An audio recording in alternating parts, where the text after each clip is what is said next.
दोस्तों पहिरियों दौर हूंदो हुयो जॾहिं असांजा वॾा असांजा टीचर्स या जेके सोशली जेके बि पॉलिटिकल माण्हू हुया या मोटिवेटर इनकरेजर माण्हू हुया उहे नौजवाननि खे चवंदा हुया त बाबा सख़्त खां सख़्तु महिनत कयो, तमामु घणी महिनत कयो, हार्ड वर्कर थियो, सुबुह साण महिनत सां लॻी वञो।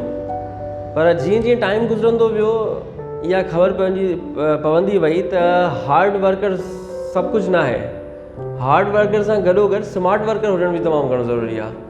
अगरि महिनत हार्ड वर्किंग सां सभु कुझु थिए हा न त जेके मज़दूर जेके अॼु कमु कनि था, सुबुह जो उथनि था, राति जो घर वञनि था, कॾहिं मानी मिले थी, कॾहिं नथी मिले, कॾहिं को होटल ते को माण्हू वेहणु ॾिए थो, कॾहिं नथो वेहणु ॾिए, उहे सभु माण्हू करोड़पति हुजनि हा।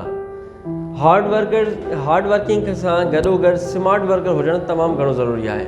हीउ तमामु जदीद दौरु हले पियो, हिन महिल कम्युनिकेशन तमामु घणी स्ट्रॉन्ग आहे। हाणोके दौर में जिते असां अञा फाथल आहियूं त बाबा फलाणे असांखे सलाम न कयो, फलाणो माण्हू जिते वेठो हुयो मां त हथ ई कोन ॾिनोमांसि, फलाणे माण्हू खे मूं सलाम ई कोन कयो। असां सिर्फ़ु इन्हनि ॻाल्हियुनि में मुंदा पिया आहियूं। हिते साइंसी दुनिया में या माण्हुनि जूं हिते जदीद जेके शहर आहिनि, कराची सिटी आहे, हिते अगरि तव्हां बिज़नेस में एंटर थींदो, साइंस में एंटर थींदो त ख़बर पवंदी त यार हिते त माण्हू डिफरेंट तरीक़े सां सोचनि पिया। असां सोचूं पिया अञा थी बा फलाणे माण्हू तरक़ी कई, कीअं कई हूंदी, हराम खाधो हूंदई, हीअं कयो हूंदी, फलाणे कयो हूंदी, टीर कयो हूंदई। लेकिन हिते इहो चकर न आहे। हिते इहो चकर आहे त मुंहिंजो कमु कहिड़ो आहे, मुंहिंजो मक़सदु कहिड़ो आहे, ऐं सुबुह साण हितां जा माण्हू निकिरी वेंदा आहिनि पंहिंजे कमु धंधे ते। हिननि खे इहा ख़बर न आहे त फलाणो माण्हू छा पियो करे, कीअं पियो करे, हिन वटि फलाणे तरक़ी कई न कई।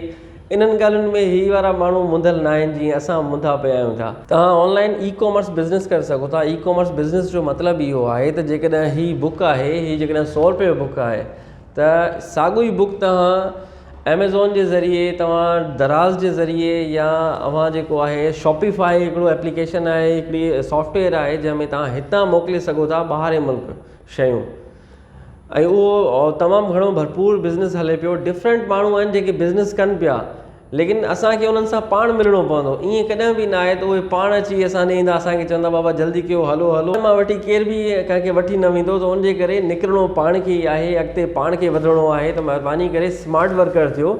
हार्ड वर्कर सां गॾोगॾु स्मार्ट वर्कर हुजणु तमामु घणो ज़रूरी आहे। वॾी महिरबानी तव्हांजो। पंहिंजो होस्ट अवेस अकबर खे इजाज़त ॾींदा।